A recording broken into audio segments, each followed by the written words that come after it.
Hey folks, Colin here from Sumthins Recording, and today I'm going to show you my top 5 favorite Presonus Studio One plugins. So we're going to be looking at Presonus Studio One plugins today, but before we dive in, if you are ready to go a little bit deeper into the mixing process in its entirety, and you really want to start honing your skills as an engineer, then I have just the thing for you. It is my 7-step mixing checklist. It's a simple PDF that will walk you through the entire mixing process, step by step, to help you get professional and radio-ready mixes without the hassle and without any more of the guesswork. It is a completely free guide, and you can download it below using the link in the video description. Now let's jump in here and start talking about some plugins. So my number 5 favorite plugin inside of Studio One, Presonus Studio One, is their stock compressor. I use this on drums mainly. I use it on kick and snare when I'm mixing. Sometimes I use it on bass, and sometimes I use it on vocals as well. But this mainly shows up for me on kick and snare. I like how precise and how exact I can get with the attack and release time. So here on kick, we can range from a 400 millisecond attack all the way down to a 0.1 millisecond attack, that's just so much range there. It's so much flexibility. The ratio goes from 1:1 all the way up to 20:1. We've got an adjustable knee. We've got a mix here, so we can mix between before and after. So dry and wet on the compressor. There's an input gain, a makeup gain. There's an awesome sidechain filter. So we can filter what we want the compressor to hear. But mainly, I love the flexibility with the attack and release here. I love the adaptive setting. I like what it does for the attack and release times and for the reaction of the compressor. But let me show you here on the kick drum. We're going to solo up the kick drum on this mix, and I'm going to do before and after on this compressor. I love running my kick and snare through this compressor, this stock compressor, and just squashing them with this compressor.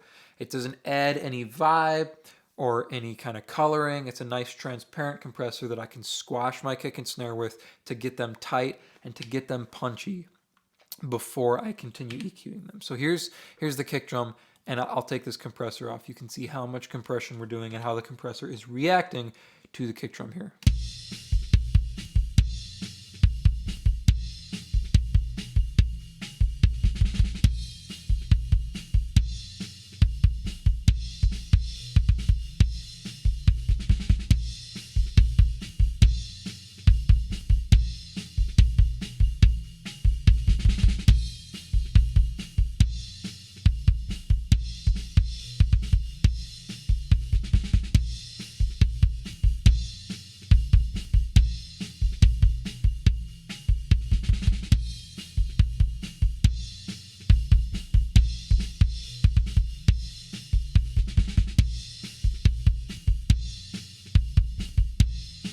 You can hear it really tightens up the kick drum, makes it sound a lot less loose, cleans it up a little bit. It's not so messy sounding or all over the place.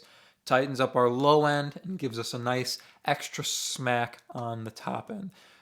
It also shows your reduction down here. You can stereo link or unstereo link if you're using it on a stereo channel, which is nice. I like to use it on acoustic guitars with this butter setting as well.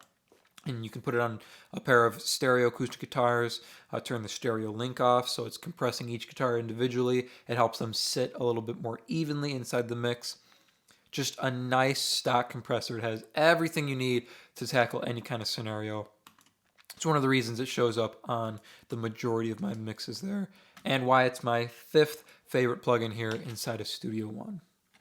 My 4th favorite plugin inside of Studio One is the console shaper. So this is something they added a few years back now, when they added the mix effects area. So that's something you can add on buses and stuff.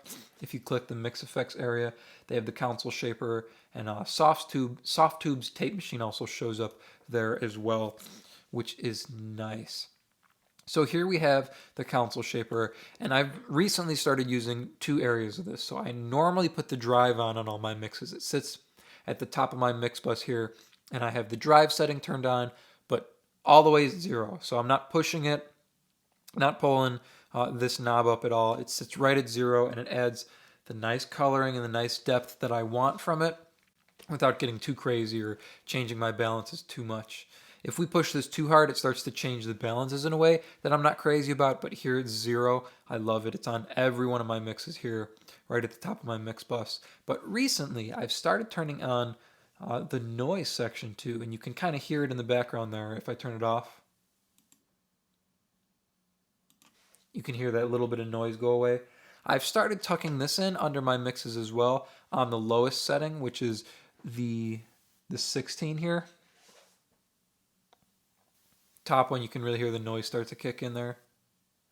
But just at the bottom there at 16, it adds a nice little thickening to the mix that I'm really starting to like. So that's why I've started putting it in on most of my mixes. Let me A/B this plugin here for you. I'll A/B the drive and the noise as well. So this is going across the whole mix. Keep that in mind.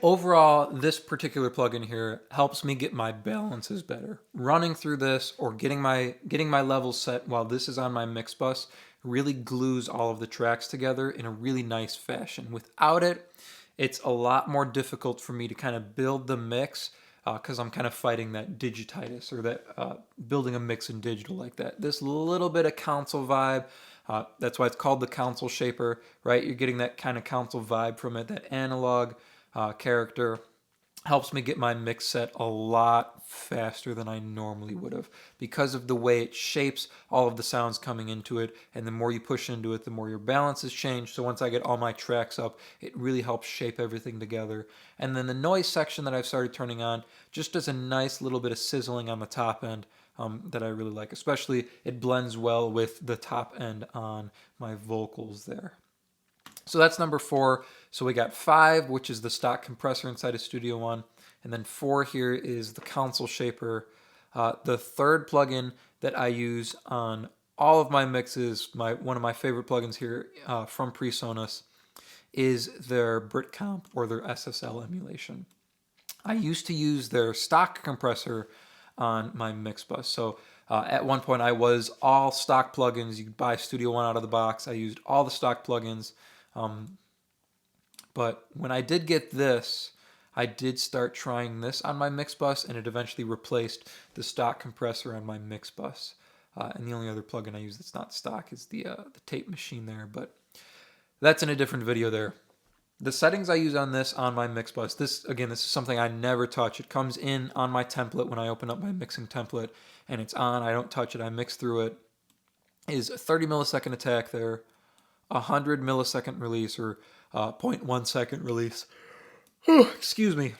I have a dB of makeup gain on the output, and the threshold is at negative 1.6. So these are settings I never touch. I mix into this. It's on my mix bus from the get-go, and it just helps, again, glue my tracks together in a subtle way. We're only doing about a dB and a half of compression on the entire mix. But it helps to thicken up the low end too. I love what it does for the kick drum and the bass guitar on the mix. So take a listen, and I'll A/B this compressor. Again, this is across the whole mix.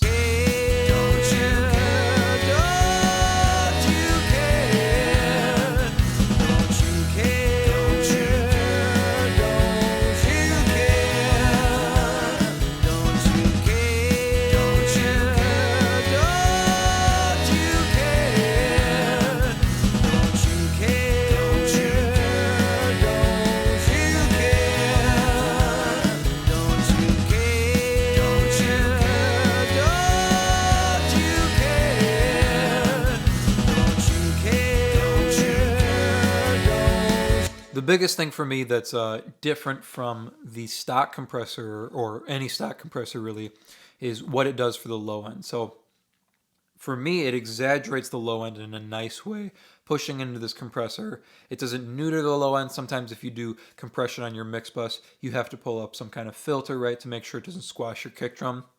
There's no need to do that here. It really fattens up the kick drum and the bass guitar, doing that 1.5 dB of compression on the whole mix. Really nice, tightens up the mix as a whole, helps the tracks sit together in a nicer way. Nothing's poking out, nothing's stepping too far out front, and it gives us a little extra punch in the low end on our kick drum and our bass guitar. So that's why I love that compressor there, that plugin. So that's 3 so far. We've got my 5th one, 4th one, and my top 3rd here. Second plugin, my number 2 plugin from Presonus here, is their 1176 compressor. So this one here, this FET comp, or their 1176 emulation, when I started using this, it really was a game changer on my vocals. That's what I use it on mainly. It's the biggest thing for me on vocals, but I also use it on bass guitar pretty much every mix these days. Sometimes I reach for their Tube Tech or their Tube CB compressor, but mainly I stick to this on bass guitar and always on vocals. It usually shows up like 90% of the time on my lead vocal here. I'll show you why. Tired this morning. So I'll hit play here and I'll do an A-B here on the vocal. You can hear what it does to our vocal. I'll also solo up the vocal so you can hear it a little bit more by itself. First in context here.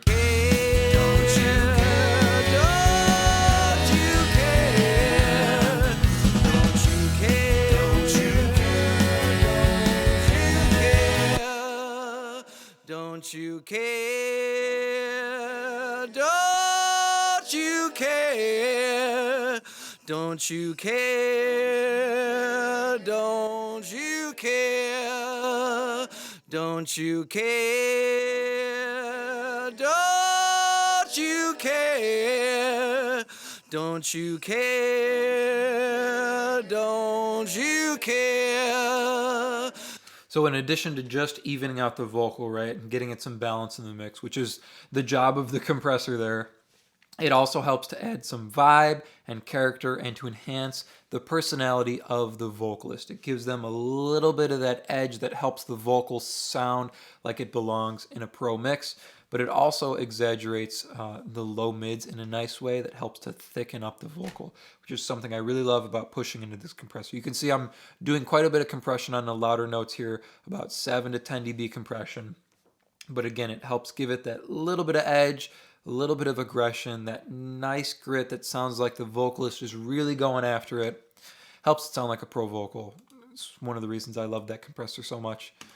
So that's 4 so far. And the number 1 plugin I love inside of Studio One, probably my favorite plugin inside of Studio One, is their stock EQ. It's pretty much on every track across my mix. Kick, snare, toms, bass guitar, guitars, vocals, background vocals. I use this EQ on every track pretty much across my mix. I don't know what I just dragged across there. Dragging my limiter across my mix. I love the flexibility of this EQ. I love that we have a Q as well as a gain and a frequency selection. It comes with a built-in high-pass filter and a low-pass filter in addition to the 5 bands. They recently added this kind of low cut that's built in, which is kind of nice to have as well. There's an output gain, there's an auto gain, there's different views, as well as you can change the different curves. You can get rid of your band controls. There's a high and low quality. If you're running on a laptop and you need a little bit more CPU, you can turn this off. From high quality, you can see you lose a little bit of fidelity there on the bands, but it makes sure it's not so heavy on your CPU. But it's not really heavy on your CPU to begin with. I also love that you can get really precise with it. So for EQ carving, if there's a frequency that's ringing or that's poking out, you can get really exact, find it, and pull it out. So here on the kick drum, I'll give you an example of that.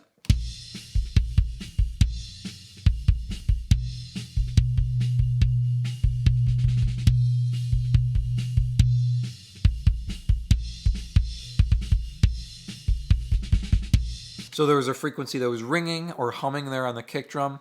Could find it, put the cue all the way up, and pull it out. So you can find exact frequencies, notch those out. Something I love about this EQ, and it's why I use it across my mix. You can go wide. You can see there's nice wide boosts here in the top end. You can turn the curves on if you want to see what each band is doing.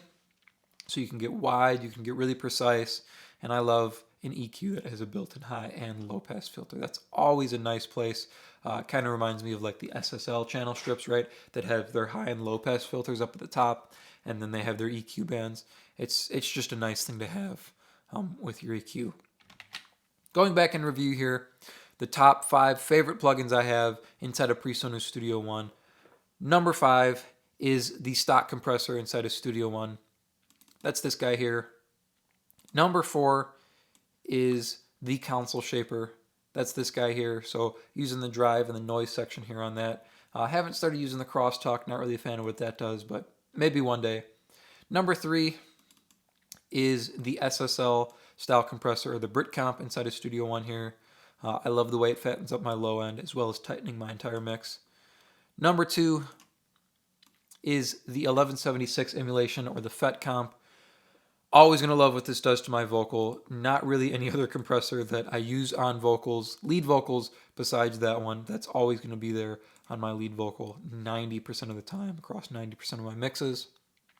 And then the number 1 plugin, my number 1 favorite plugin inside of Studio One, is their Pro EQ. I really don't need any other EQ when I'm mixing besides this one here. Sometimes I reach for some of the vintage style ones inside of the Fat Channel, but this gets the job done 80-90% of the time because of how flexible it is with the high pass filter, how awesome I can go, or how narrow I can go with the Q, how wide I can go with the Q. So I can do wide scooping, I can do narrow cuts, I can do notches, and I can do high and low pass filters with this plugin.